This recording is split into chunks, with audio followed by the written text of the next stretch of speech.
Hello, my name is Keshwani. It's Keshwani, Keshwani. We are here because we want to prepare for GRE. We have been solving GRE math problems out of this book here, the official guide to the revised GRE, the second edition. If you do not own this book already, purchase one immediately. You're going to need it. The problem that we are about to solve is the one that you will find on page number 236. Please turn to it. Page number 236, and today is our lesson number 333. This problem that you see there on page number 236 is the exact same problem that appeared on the same page number in the first edition of the revised GRE. We have already solved every single problem from this book.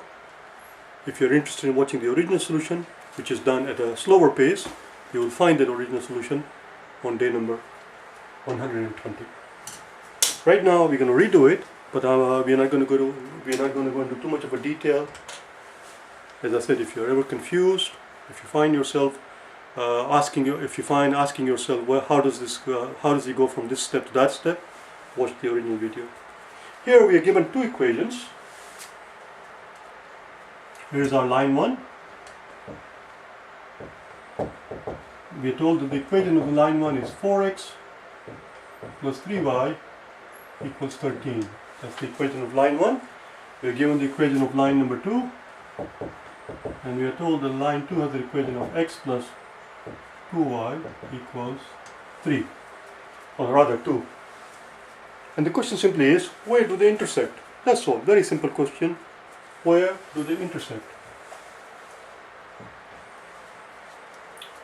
What is the point of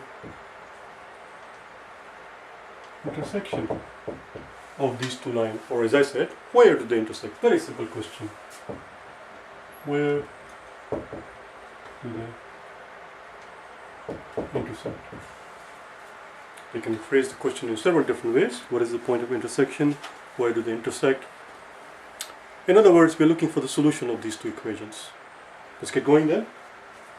The easiest and the simplest, there are several different methods. The method that I'm about to do is not the only method. As a matter of fact, the method that they employ in the book is a different one. Here, actually they don't actually show you any solution at all. I just realized it here. What we're going to do is, we will try to make the coefficient of the one of the two variables. We have x and y. We have x and y. We somehow will make the coefficient of the one of the variables same in these two equations. Now listen carefully.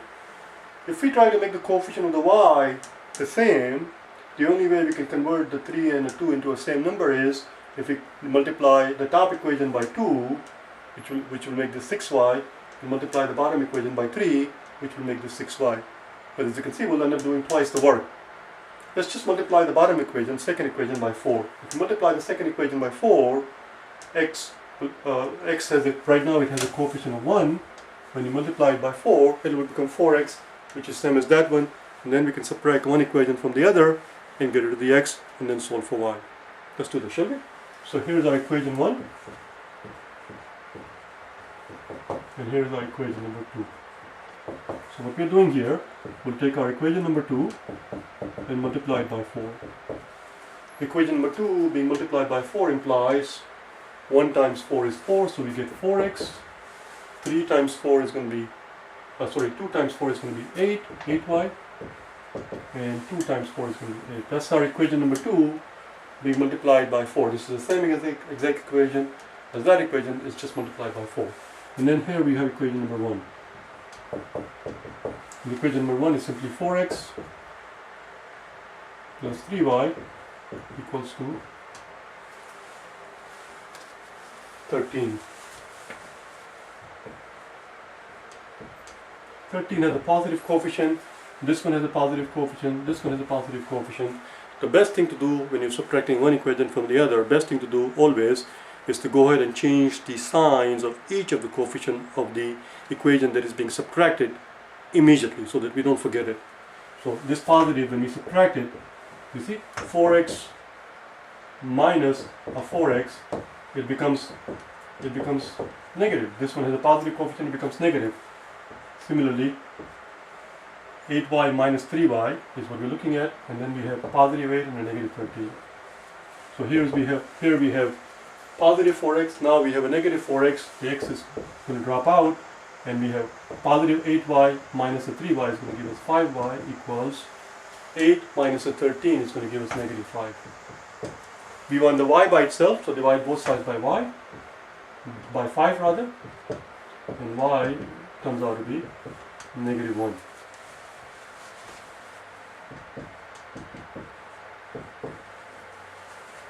There you go. Once we have the value of one of the variables, we can put that value of the variable in either one of those two equations and solve for the other variable. Again, ask yourself, where will we end up doing more work if we substitute the value of y in the first equation and try to solve for x, or if we substitute the value of y in the second equation and try to solve for x? Where do you suppose we'll end up doing more work?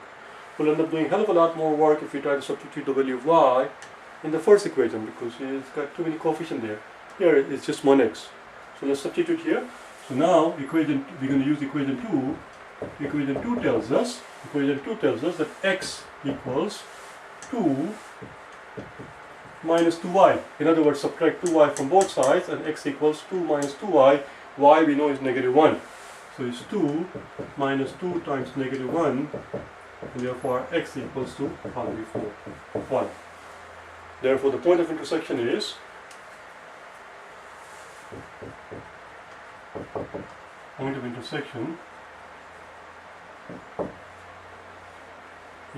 we just found out y is negative 1 and x is positive 4.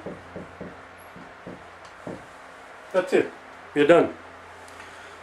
What we want to do now is to actually show the graph that you see there at the bottom of the page there on page number 236. How does that graph come about? And we're going to show it on the graph that if we were to plot these two lines, that they will in fact intersect at that point. They will in fact intersect at positive 4 and negative 1. Let's do that, shall we? Let's do that. I need the room, so I need to erase everything, but I'll give you a couple of seconds. Very good. Let's begin with first equation. We're going to plot this equation. First equation tells us that 4x plus 3y equals 13. So when x is equal to 0,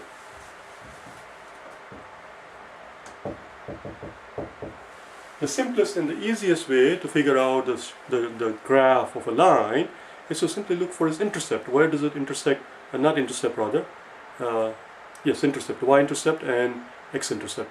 Ask yourself, where does it intersect x-axis, where does it intersect y-axis? Wherever it intersects x-axis, wherever this intersects x-axis, that's where y is equal to 0. The y-coordinate at that point is 0. Wherever it intersects y-axis, that's where the x-coordinate is 0. So let's make x equal to 0 and see what y comes out to be. So we have 4 times 0 plus 3y equals 13, and therefore 3y is equal to 13, and therefore y is equal to 13 over 3, which is same as 4 and a third. 4 and a third. So there we go. When x is equal to 0, point we find is this. When x is equal to 0, y is 4 and a third. Let's find the second one. Well, I shouldn't just simply put 4 and a third there. Let's actually do it properly, so that, because otherwise we'll have a tough time locating the point of intersection. So let's do it here. 1, 2, 3, 4 and a third. 0 and 4 and a third.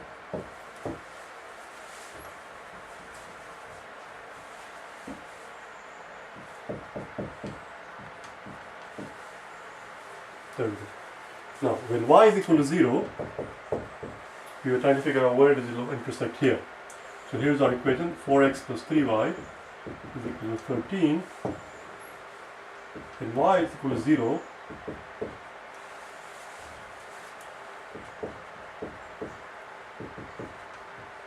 we find that 4x equals 13. Which means x equals 13 over 4. 12 over 4 is 3, so 3 is 3 and 1/3. 3 and 1/3. Let's do it here. 1, 2, 3, 4. 3 and 1/3 is somewhere here. And here is our line. And this is the important part. If my hand slips, it's not going to come out nice.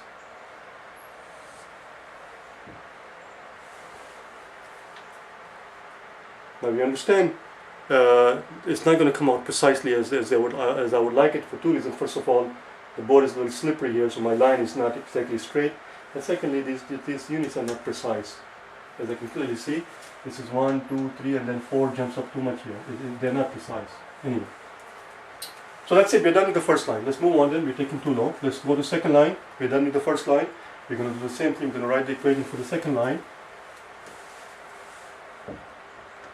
Line number 2, we are told, is x plus 2y equals 2. Again, when x is equal to 0, we find that 2y equals 2, which means y equals 1. So it's 0, so it is when x is equal to 0, y is equal to 1. Right here. When x is equal to 0, y is equal to 1. Let's do the same thing here. When y is equal to 0, x plus 2y is equal to 2.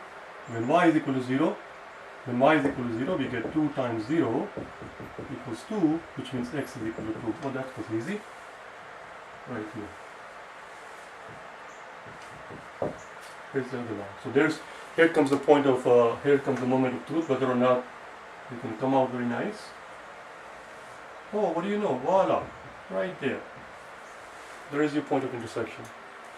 Let me erase this thing. 3 and 1/3 is 0. This point was 3 and 1/3 and 0. What do you know? By golly. So what do we see here? 1, 2, 3, 4 and negative 1. Is that what we had? 4 and negative 1. Voila. You see, we just showed it graphically. They do in fact intersect at 4 and negative 1. That's it, we are done. Of course, you understand the whole purpose of doing these problems, every single problem one by one, and we take quite a bit of time to actually solve this problem, is to understand the concept, is to learn the concept, is to get ourselves familiarized with the concept, so that in the exam they ask us any question at all. Of course, in the exam they're not going to ask you everything here, because but they're going to ask you one question about any of these concepts here, and you have to be able to solve it very quickly. Finding the point of intersection of these two equations should take no more than 1 minute or 1.5 minutes, 2 at the most. Solve them simultaneously, and that's it. The intersection was that. And if they give you different graphs, if the answer choices contain different graphs with the different formation of the two lines, we have to quickly understand that this is what we're looking for. Even if the numbers are not there, we have to understand that since we're looking for 4 and negative 1, even without the numbers, they should intersect somewhere in this quadrant, right here. I will see you tomorrow. Tomorrow we'll do a problem where we will solve two inequalities. Now listen carefully. When we have inequalities as opposed to equalities, see, these were equalities. These were equalities. These were equalities of right here equation, the other equation, they were equalities. And when we are solving for equalities, what we ask ourselves is, what is the point of intersection? There is one point, there is only one unique point where they're going to intersect. It's called the solution. There is only one solution. When you have inequality, when we are dealing with inequality, we are no longer looking for the one point of intersection, one point of solution, a solution of which contains only one point. But when we have inequalities, what we're looking for is the common region, overlapping region. Because when we have inequalities, the solutions, a solution is not just a solution, but there are infinite number of solutions, and they lie within a region. And we have to identify what is that region that shows all the solution, the overlapping region, which is what we're going to do tomorrow. And that's something like that actually would qualify as a hard exam on the exam. Now, thought comes to my mind that perhaps tomorrow, instead of solving the problem that you see on page number 2.8.3, what I want you to do actually, not only to do 2.8.3 ahead of time, do it ahead of time yourself, but what comes to my mind right now is, why not actually do the same thing to the two equations that we had here just now in example 2.8.2, and instead of solving them as equalities, why not find a solution to those two as inequalities? And that will make it interesting right here. We'll do that tomorrow perhaps. Okay? Bye now.